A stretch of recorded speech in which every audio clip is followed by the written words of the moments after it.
Good morning, everybody. Welcome to the North American Unitarian Association's April service. And I want to give a special welcome to our guests and any first-time visitors.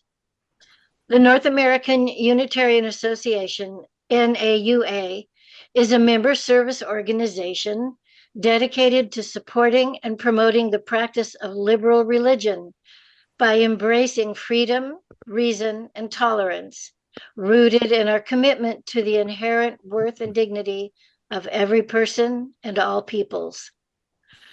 Our homily today will be brought to us by Bob Simoni.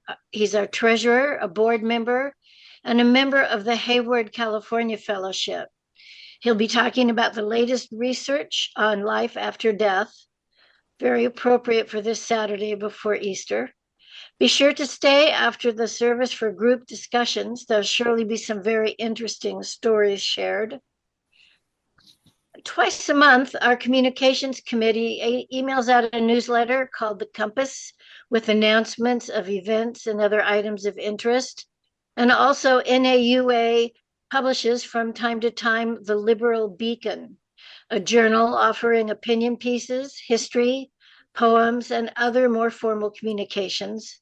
If you're not getting these communications, you can find them on our website at naunitarians.org/communications and enter your contact information there. And I believe in the same portion of our website, you can download past issues. This morning, before our service begins formally, I'd like to highlight a couple of announcements from this week's Compass. This year's summit is taking shape. It'll be held on Tuesday, September 20th through Sunday, October 5th. That can't be right, but those are the dates I have. It'll follow the theme of building bridges, unity, and diversity. Because our membership is so geographically diverse, this year it will be held completely online. The Summit Planning Committee is currently putting together the workshops and schedule and is actively looking for one or two more volunteers. Volunteering on a committee is a great way to get to know your fellow NAUA members, and your contributions are what makes NAUA vibrant. If you'd like to volunteer or simply receive more information, email summit@unitarians.org. We've got news about something many of us have been hoping for. A lot of us miss the person-to-person relationships that we developed at past churches, and we know that there must be other NAUA members within our greater region, but we have no idea how to find them or contact them. The Member Services Committee has begun the development of virtual regional NAUA groups. These groups could lead to in-person connections, providing us with opportunities to interact and network and feel a sense of community and greater connection to NAUA. If you'd like to know if there are other members in your geographical area or would like to help in the leadership of one of these groups or have ideas for their programming, please email memberservices@unitarians.org.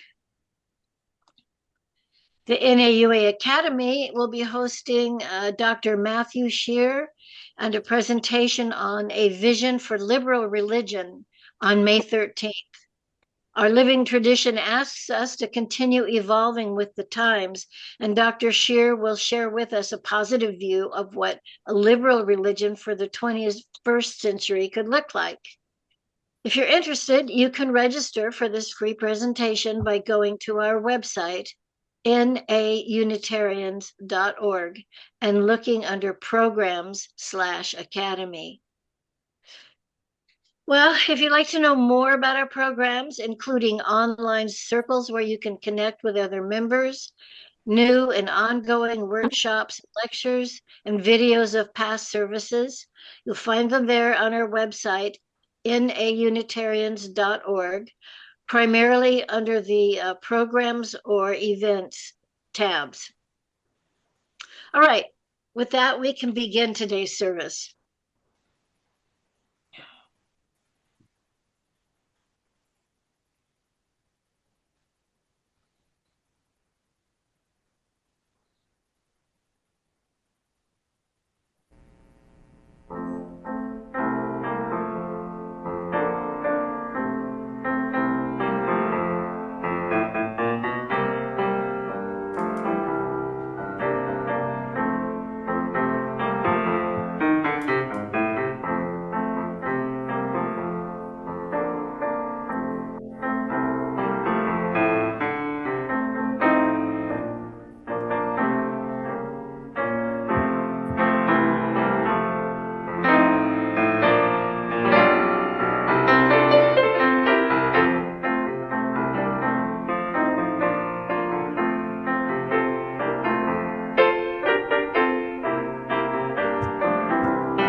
Hmm.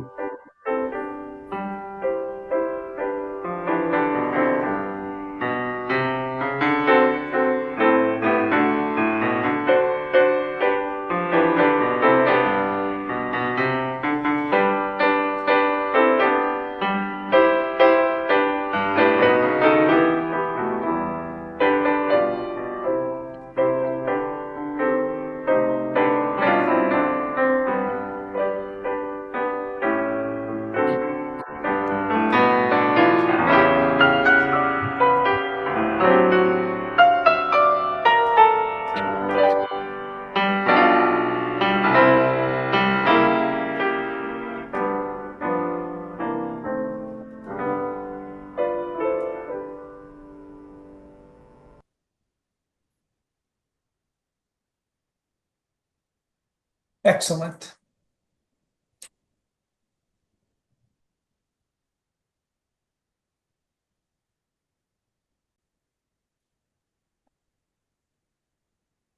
Okay, good morning. This is by Leslie Paul Cosbo.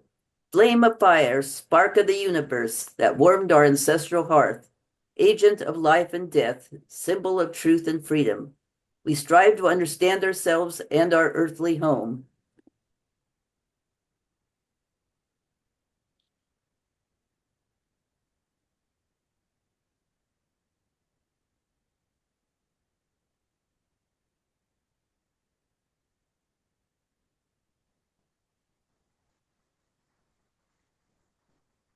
Where do we come from? What are we? Where are we going? Where do we come from? What are we? Where are we going? Where do we come from? What are we? Where are we going? Where do are we? Where are we going? Where are we going? Mystery. Life is a mystery. Where do we come from? Where are we going? Where do we come from? Where are we going?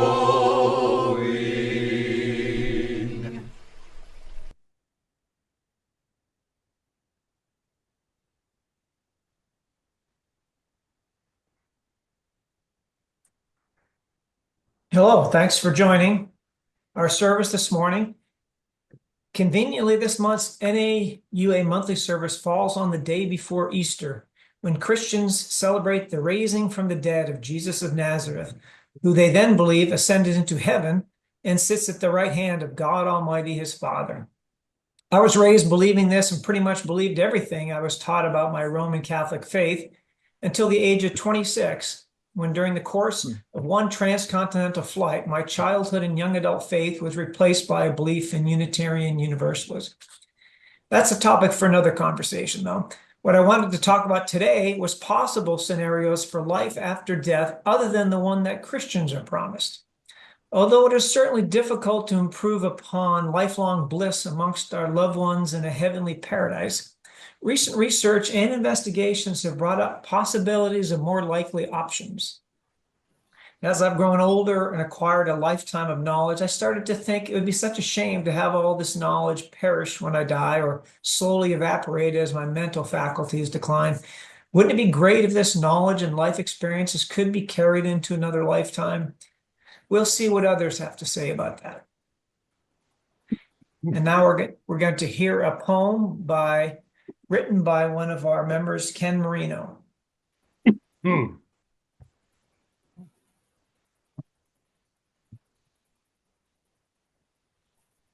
Thank you very much. My name is Ken Marino, and I work as a chaplain for UC Davis Healthcare.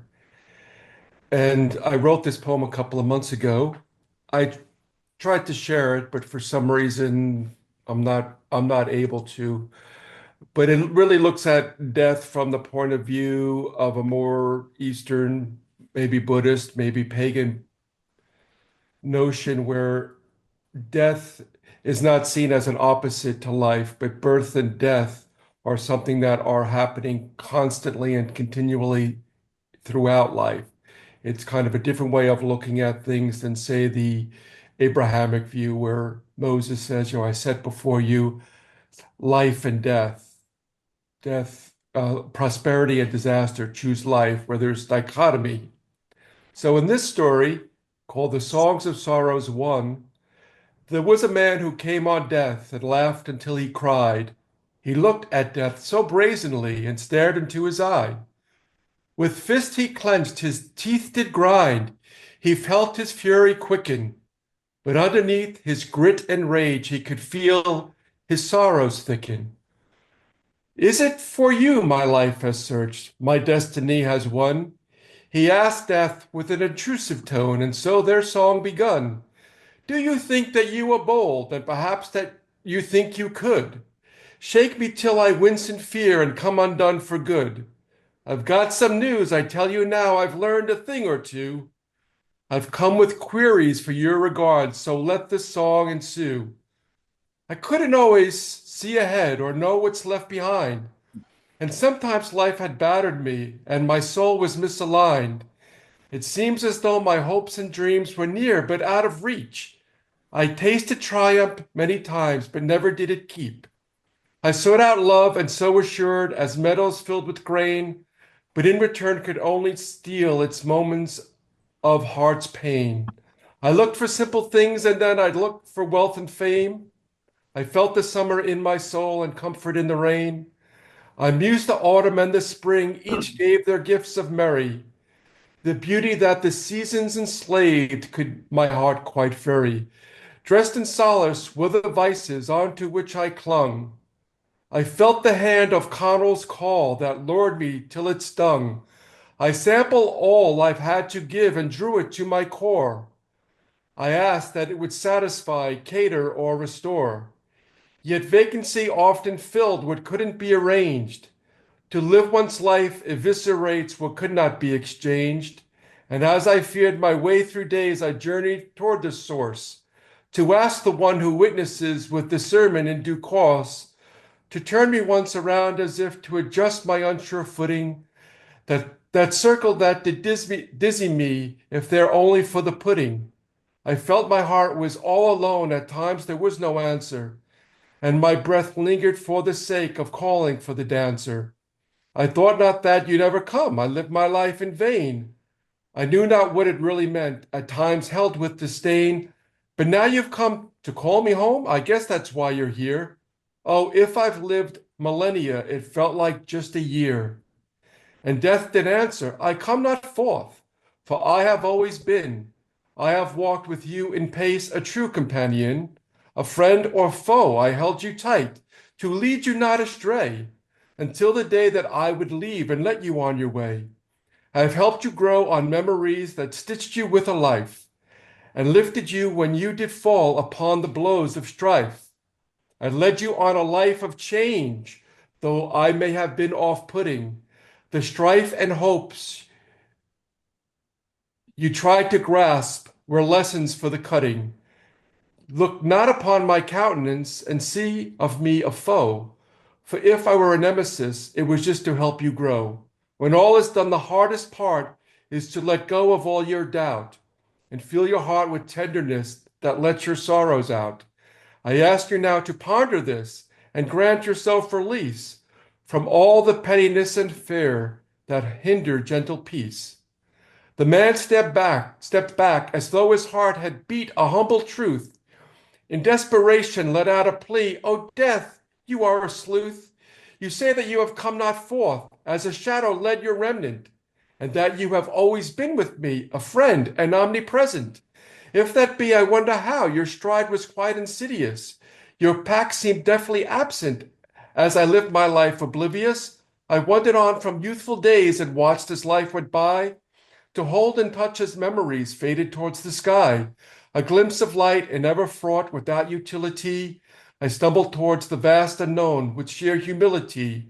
With some regrets I've held to dreams forever they did try, I've stitched a quilt so unlike the pains I've held inside. So you ask that I consider life from winter's light that shines on sweet apricity and stumbles from the fight. Or if I ran 1,000 miles and settled on one more, would I hold grace mercifully, or would I just ignore all the sorrows that I've held and grief to be set free, to soar above the withered leaves to heights above the sea? Death lent an ear, surprised at first to hear what he had sung, then laughed with tears until he cried, "My child, best mind your tongue. Reflect on love and conjure now the seeds that you have sown. You've left this world a better place for all that you have grown. And if you'd learned that from your faults that hindered you like rain, you've worked each day with tender heart to try it once again. As a fox could lose the hunt and a butterfly does perish, the world can be indifferent to what we deeply cherish. To search for love and find it not could be the greatest sin. For in the whole wide world, it's said, with yourself you must begin. And when you move with open heart, you'll see what's really won. For all the days that number it are magically so spun. A simple shift to peer through cracks and everything is changed. You look upon fond memories, though all is rearranged. For the mystery of life, each moment is in tune. To feel the peace within your soul sets mind and heart anew. And if you learn this lesson, son, then life is all it seems, a gentle raft that navigates your destiny downstream. There is no place to settle on, no place that you must go. There's only fate to carry you where providence does flow. Pleasures found in all we savor, all we love and share, all we give with graciousness, humility, and care.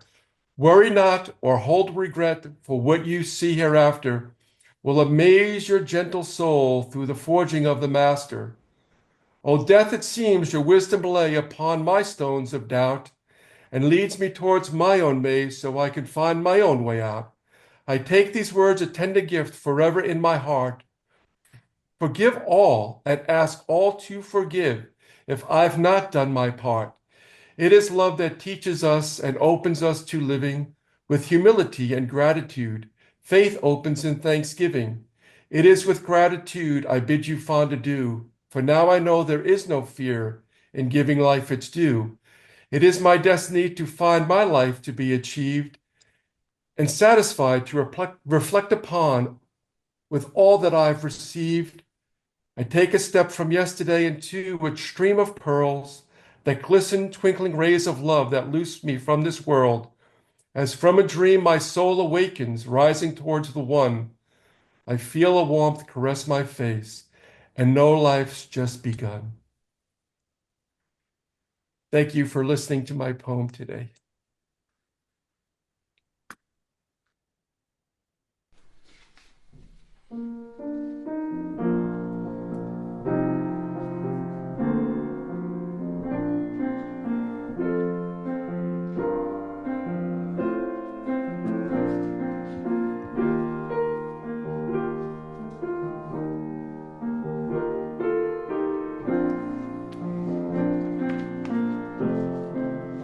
There is a river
is a river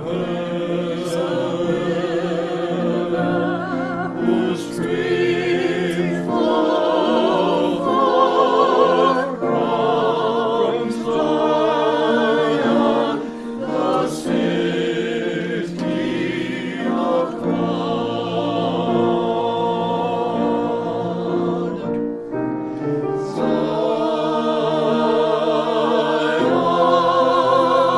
Zion, beautiful, beautiful Zion,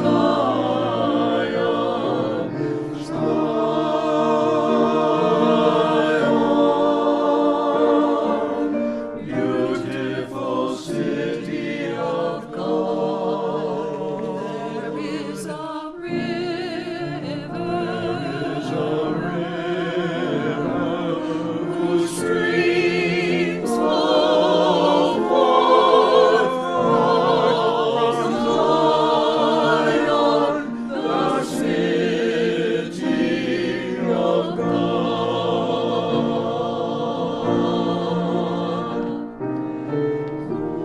The trees of life grow upon its banks, whose leaves bring the healing of the nations. There is a river whose streams flow forth from Zion, the city of God.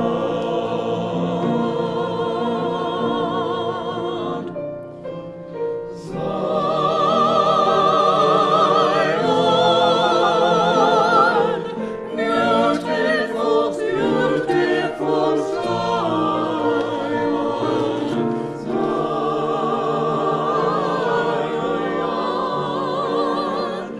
beautiful city of God.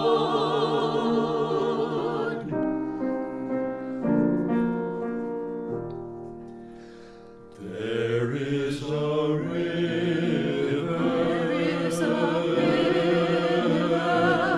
whose streams flow forth from Zion, the city of God.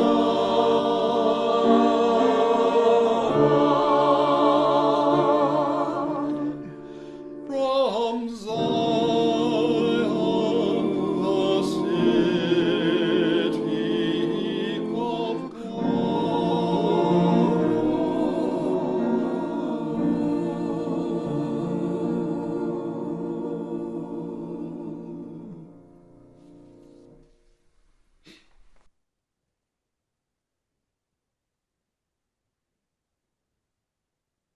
Good morning, everyone. Can everybody hear me? Yes, Bob, I can hear you. That's Yep, everybody. yep. My subject today is I'm thankful for Bob Simoni for doing this service because it's been something that I've been thinking about all my life. And I find that most people that I know, when they speak about religion, they can't help but speak about the permanence of life or life after death. I myself have struggled with that since I was a baby. I still haven't reached a conclusion. I'm hoping that Bob's research is going to allow me to reach a conclusion. But as of now, I haven't changed my mind. I think the subject came up once shortly before I retired from my job in the insurance industry. One of my better friends, Vince Mantione, who was a practicing Catholic to a certain degree, Vince came to me once because he knew I was a Unitarian. And he said, Bob, you've told me a lot and I've learned a lot from you and we've talked about it and I've talked about it to other friends. What do you Unitarians believe about life after death? And I said, Vince, that's a hard thing to answer because there are so many Unitarians. I can tell you that my belief is that if it's there, and that will be very nice. If it isn't there, that will be there, and that will be very nice. He said, Bob, then what's the point of religion? Question answers itself. If the only point in religion is eternal life, then you can count me out because there's too much else going on in the world for me to worry about this one in particular afterlife. And the fact that they chose me was because I guess I was the oldest one still breathing in this group of people that I know as Unitarians. So they decided I would know something about life. Well, if you're looking for this octogenarian to tell you about poor me living to 91 years old, you're not going to get it from me. It's not poor me. I'm damn lucky to have made it, and I'm still lucky to have some of my wit about me. One thing my experience tells me, and it's the reason I'm comfortable with this subject, because I'm going to take on Bob Simoni's thoughts a little bit, I think. I haven't seen his sermon. In essence, my thought is, are there certain things that we should not be aware of, that we are not able to learn, that the human mind cannot grasp? And one of them is whether there is or there isn't life after death. I don't think I know. I don't think anybody can really know until they've experienced it. And then they are silent. And I think there's good reason for this. If Unitarianism or any other religion expects to be called a faith, F-A-I-T-H, you need to know what faith is. And without doubt, there can be no faith. So if I am told that there is or isn't, I don't know, it says I've maybe switched to a different, can you still hear me? Yeah. Yes. Okay, sorry. No, it's okay.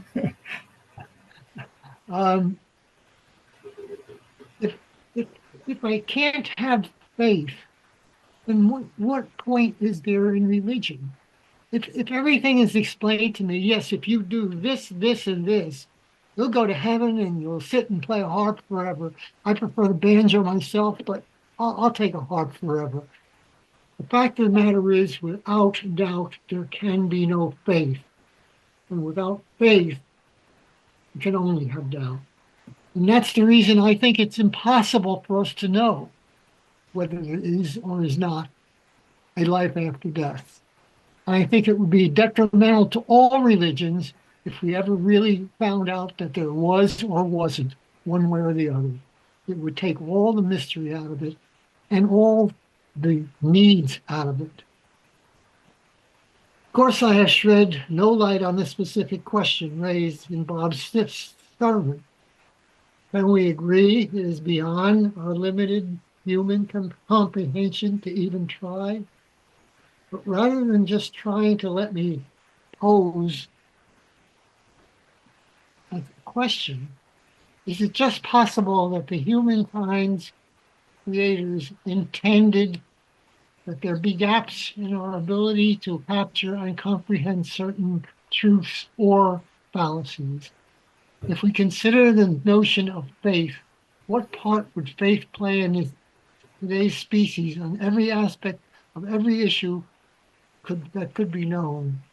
And while I am not a believer of absolutes, if we can't trust ourselves to rely on even one small grain of fact, could we trigger a widespread disbelief, even in my opinion, of faith and disbelief?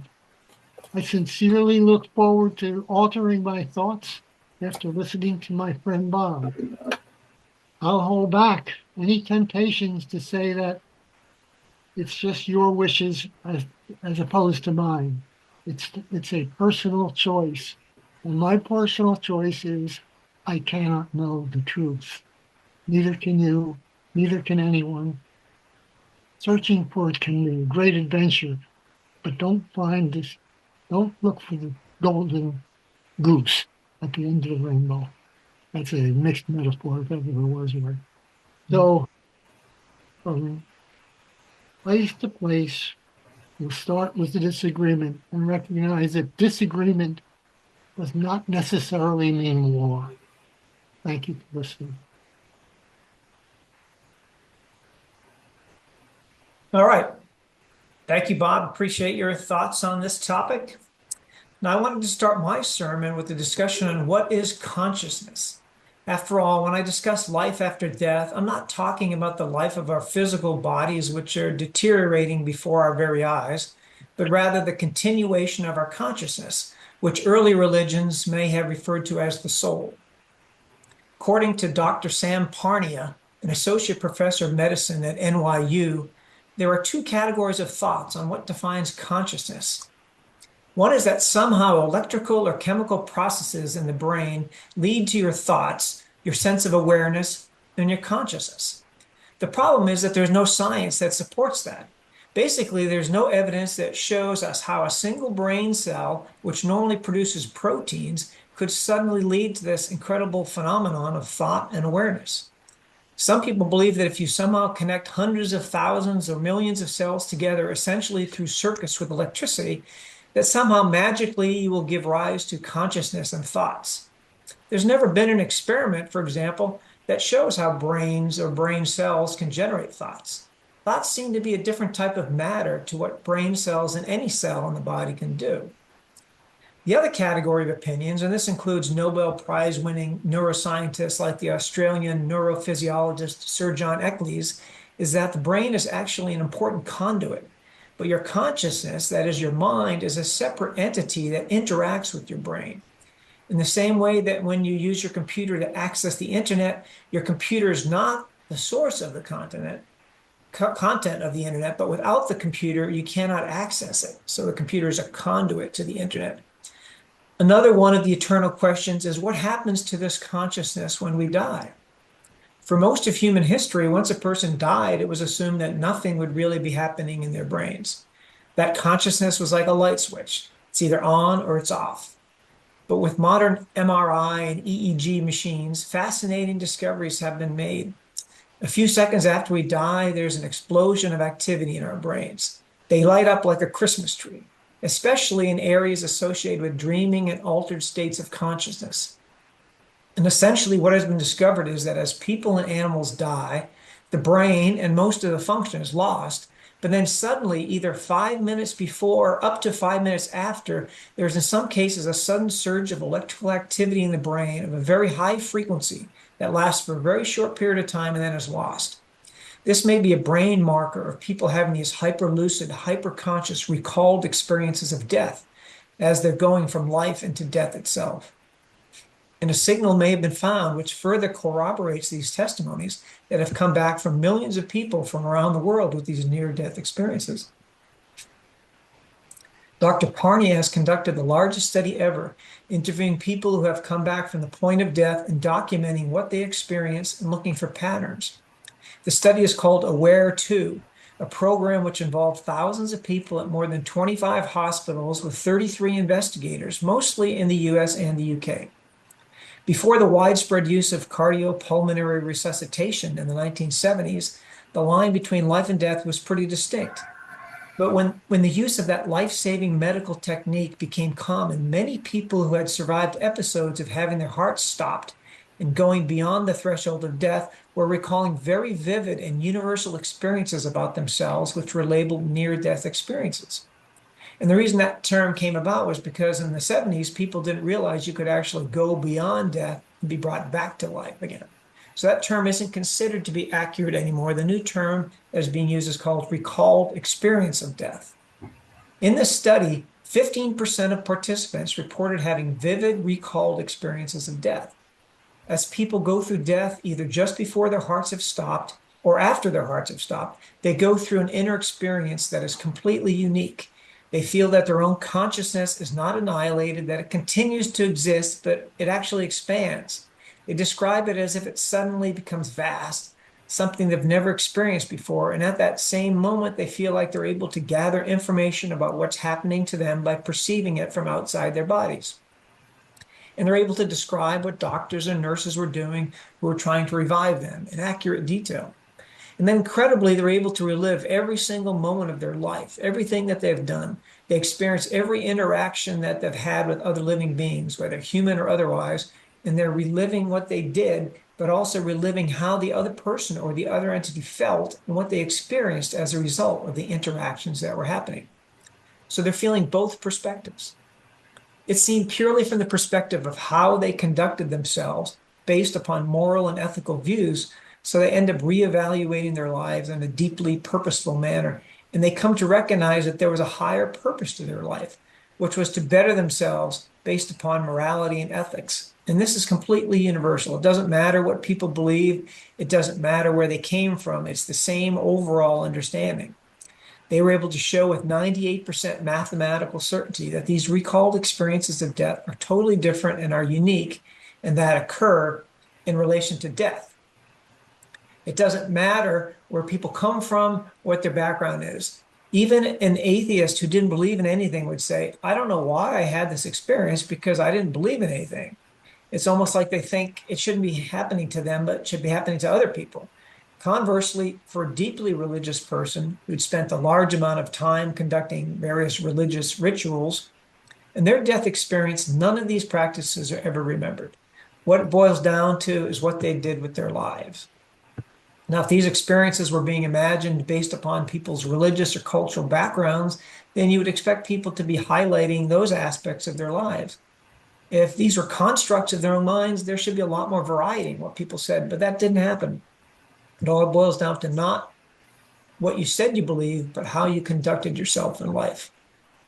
So looking for an explanation, there's no doubt that our consciousness and our brain are deeply connected together. The bigger question is, can your brain produce consciousness? There are many prominent scientists who also argue that most likely the entity we call consciousness, who we are, is a separate, undiscovered scientific entity. It's not magical, it's not supernatural, it exists. We just don't have the tools to be able to measure it yet. But it's not produced by the brain, it interacts with the brain, but then when we die, our consciousness is not annihilated. Now, the evidence from their scientific research and people who have gone beyond the threshold of death is that people experience that their consciousness does not become annihilated. They experience that it feels, it becomes hyperlucid, more vast. They become more conscious than they've ever experienced before, and they're having a total new reality and a new experience that occurs in them. So I think that if we want to look at this in an unbiased manner, we recognize whatever beliefs we've had in the past may not have been the complete picture, and that science has entered into a completely uncharted new territory, and we're making remarkable discoveries in this new area of life beyond death. What these testimonies have shown is that we should be engaged with our lives, we should try to better our lives, we should be able to have pleasure and have social success, families, and so on, but at the same time realize there is a deeper purpose to life, which is what many of the ancient traditions have stressed. Which leads me to my next topic, that of reincarnation. The belief in reincarnation, concept central to Hinduism, is as ancient as it is captivating. It suggests that life is not a one-time affair, but a cycle, an eternal loop of birth, death, and rebirth.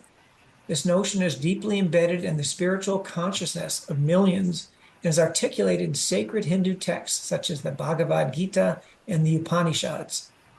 But in an age driven by science and empirical evidence, an intriguing question remains: can modern scientific research into consciousness, memory, and life after death provide any validation of the Hindu concept of reincarnation? In an article entitled "The Science of Reincarnation in Hinduism," Pranav Mishra of the Hindu American Foundation explores reincarnation through the dual lens of ancient Hindu philosophy and cutting-edge science, diving into how these seemingly disparate systems approach the mystery of life after death and the continuity of consciousness. Hinduism holds that the soul, the Atman, is eternal, cycling through various lifetimes in different bodies until it achieves moksha, liberation from the cycle of reincarnation. The physical body, according to Hindu philosophy, is temporary, a vessel for the soul to inhabit for a brief period. When the body dies, the soul moves on, carrying with it the accumulated karma of that life, which influences the circumstances of its next birth. At the heart of this belief is the idea that one's actions in a given lifetime directly shape the conditions of their future existence. The soul, bearing the impressions of past experiences, known as the samsara, is reborn in another body, but with a destiny preordained by the karma it has accumulated over lifetimes. This is why reincarnation is often seen not merely as a spiritual phenomenon, but also as a moral mechanism, encouraging ethical living to ensure a better future life. Interestingly, recalled experiences of death, formerly called near-death experiences, often echo descriptions of the soul's journey found in Hindu texts. The Garuda Purana, an ancient scripture detailing the soul's journey after death, describes a phase of disembodied wandering and judgment before the soul moves on to its next incarnation. The similarities between these ancient spiritual accounts and modern recalled experiences of death are striking, raising the question of whether these experiences point to a universal truth about life after death. From a scientific perspective, karma can be loosely compared to the concept of neuroplasticity, the brain's ability to rewire itself in response to experiences. Just as karma implies that our actions shape future lifetimes, neuroplasticity suggests that our experiences, thoughts, and behaviors alter the very structure of our brains, influencing our future thoughts and actions. Consider the idea that trauma or unresolved issues from past lives manifest in current life as phobias, anxieties, or inexplicable emotional responses. In modern psychology, some therapists use techniques like past life regression therapy, which encourages individuals to access supposed memories from past lives to resolve present-day issues. Though controversial, these methods raise intriguing questions about the nature of memory and consciousness across lifetimes. Quantum physics has opened up a fascinating dialogue about the nature of reality and consciousness, with some scientists suggesting that consciousness may not be entirely confined to the brain. Theories such as the quantum consciousness model, proposed by physicist Roger Penrose and anesthesiologist Stuart Hameroff, argue that consciousness arises from quantum processes within the brain's microtubules. While this remains a highly debated and speculative theory, it does suggest that consciousness might have non-local properties, meaning it could exist independently of the brain, possibly continuing after death. Interestingly, Hindu philosophy has long posited that consciousness is not a byproduct of the brain, but an intrinsic quality of the soul. The Atman is considered pure consciousness, and it transcends the physical body, time, and space. While modern science is far from proving or disproving this, the exploration of quantum mechanics and consciousness may one day provide insights into how the soul could survive bodily death. Yet the scientific community remains largely skeptical of the reincarnation hypothesis. Without conclusive evidence, reincarnation exists in the realm of faith, philosophy, and anecdotal experience. Still, the growing body of research into consciousness and the mysteries of life after death invite us to consider the possibility that there is more to our existence than what meets the eye.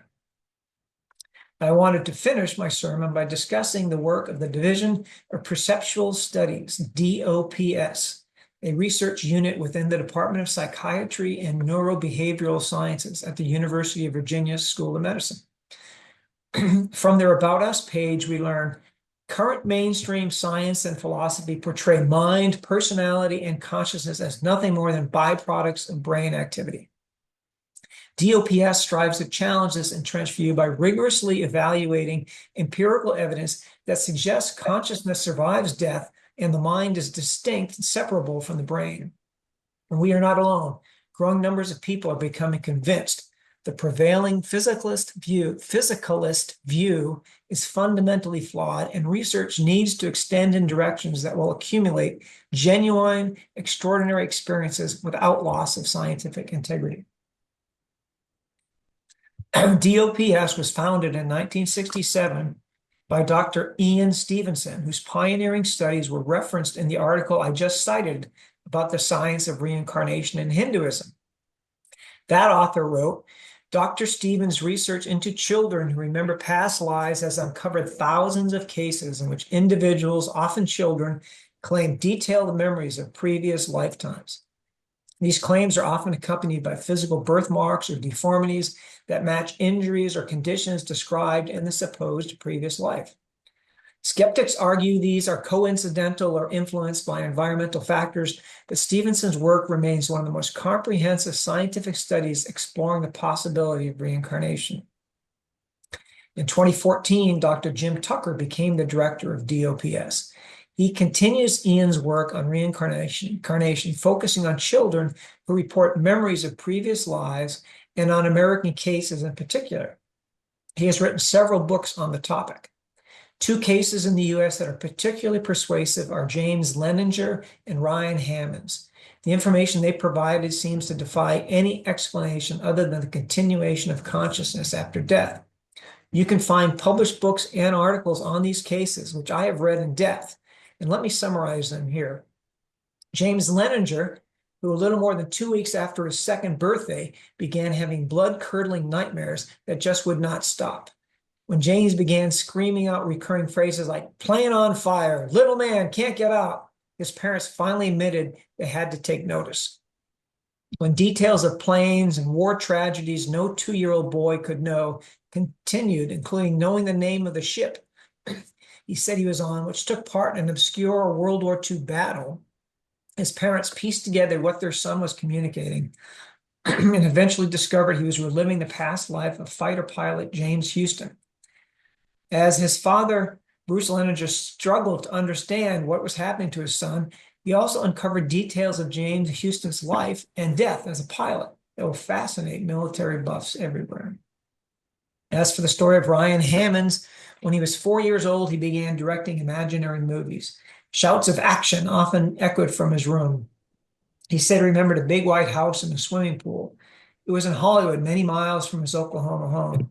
He said he had 3 sons, but that he couldn't remember their names. He began to cry, asking his mother, Cindy, over and over why I couldn't remember their names. I really didn't know what to do, Cindy said. I was more in shock than anything. He was so insistent about it. After that night, he kept talking about it, kept getting upset about not being able to remember those names. I started researching the internet about reincarnation. I even got some books from the library on Hollywood, thinking their pictures might help him. I didn't tell anyone for months. Then one day, as they paged through one of the Hollywood books, Ryan stopped at a black and white still photo taken from a 1930s movie, Night After Night. 2 men in the center of the picture were confronting one another. 4 other men surrounded them. Cindy didn't recognize any of their faces, but Ryan pointed to one of the men in the middle. Hey, Mama, he said, that's George. We did a picture together. His finger then shot over to a man on the right wearing an overcoat and a scowl. That guy's me. I found me. Ryan's claims, while rare, are not unique among the more than 2,500 case files sitting inside the offices of the UVA's Medical Center's Division of Perceptual Studies. And if you'd like to read my sources in their entirety, I have pasted them into the group chat, or I will have them pasted in the group chat, Roy. So if you could do that, then you guys can just copy those links to your own computer and research them at your own leisure. So in conclusion, I hope I have stimulated you into thinking that perhaps there really is an opportunity for there to be life, at least for your consciousness, after death. There's plenty of research going on, and with the rise of the internet, the ability to uncover and share experiences has grown exponentially. I'm hoping that we all have some interesting experiences to share in the breakout rooms after our service, whether it be from yourselves or those close to you. Thank you.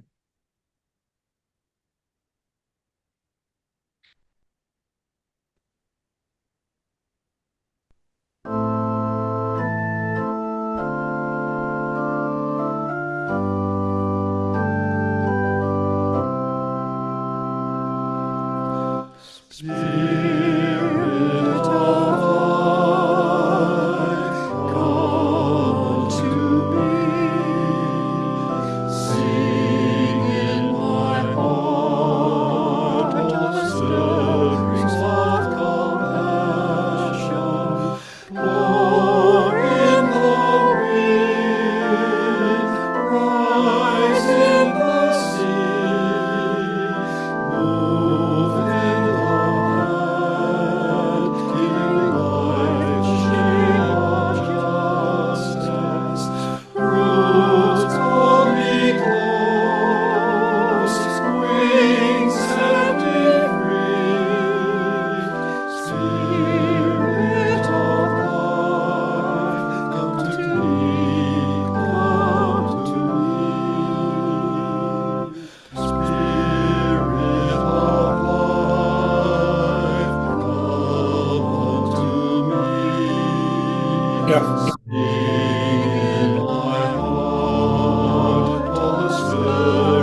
It was a serious topic today, and I thought for my closing words, I'd end on a more humorous note.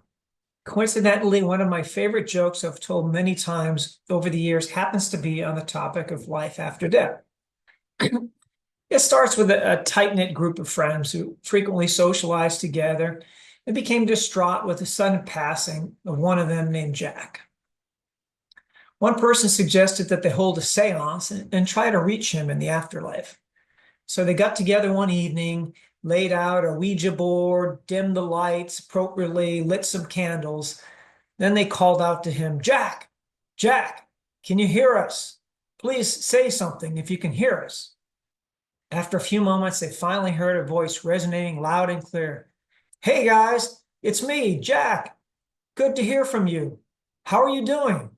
They were elated to hear from him and responded, "Forget about us. How are things going with you? What's it like in the afterlife?" Jack said, "Well, I wake up each day to sunshine and blue sky. Then I have a quick bite to eat, run around a bit to get some exercise, then make a little love, take a nap, get up, have another snack, run around some more, make a little love again, take another nap, and it goes on like that all day." "Wow," his friend said, "that sounds awesome. We can't wait until we die and go to heaven." To which Jack replied, "Oh, I'm not in heaven. I'm a jackrabbit in Arizona." And now we'll have an appropriate closing song.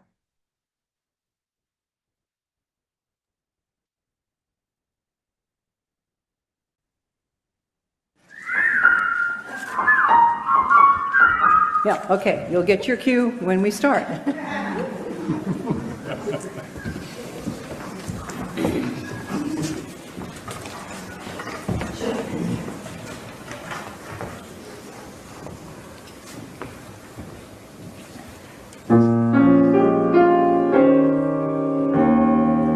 Some things in life are bad. They can really make you mad. Other things just make you swear and curse. When you're chewing on life's gristle, don't grumble, give a whistle. And this will help things turn out for the best. And always look on the bright side of life. Always look on the bright side of life. I see jolly rotten, there's something you've forgotten, and that's to laugh and smile and dance and sing. When you're feeling in the dumps, don't be silly chumps. Just perch your lips and whistle, that's the thing. And always look on the bright side of life. Always look on the bright side of life. Life is quite absurd, and death's the final word. You must always face the curtains with a bow. Forget about your sin, give the audience a grin. Enjoy it, it's your last chance anyhow.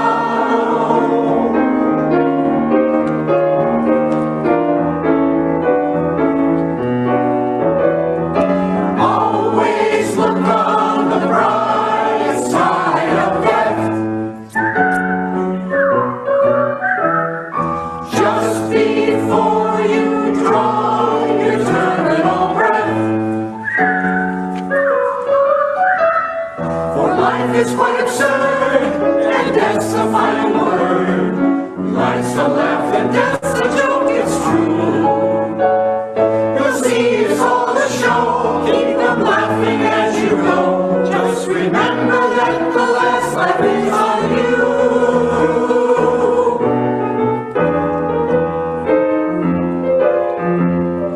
Everybody, always look on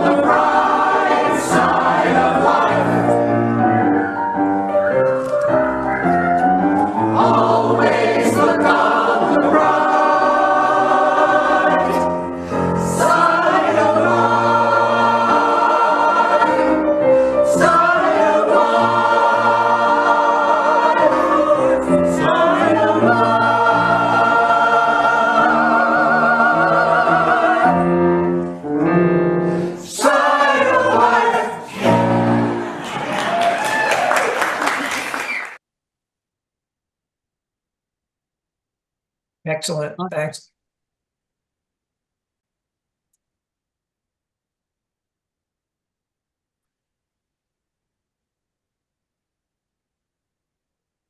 If here you have found freedom, well, here we go. Hold on to what is good, even if it is a handful of earth.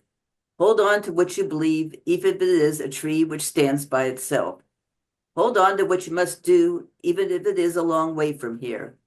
Hold on to my hand, even when I'm gone away from you.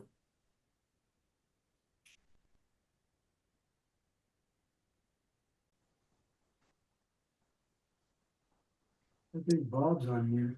Well, I'd really like to thank everybody involved in this service. I thought it was great. Bob Simoni, Ken, thanks so much.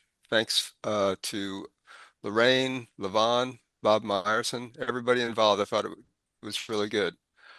And now I'd like to open it up and get you guys' comments to Bob and Ken and everybody else involved. Very much appreciate it. And later on, we'll go ahead and break out into breakout rooms for smaller discussion groups. Comments? I've got a couple of corrections I need to share real quick. No. The summit dates, I've got a clarification on that. It was September 30th through August or October 5th, September 30th through October 5th. And the website for NAUA is naunitarians.org. If you go to just unitarians.org, you'll get nasty pop-ups asking you about security information. All right, that's it for me. I think I'm going to stop the recording here, Roy, so we can share our personal thoughts and feelings.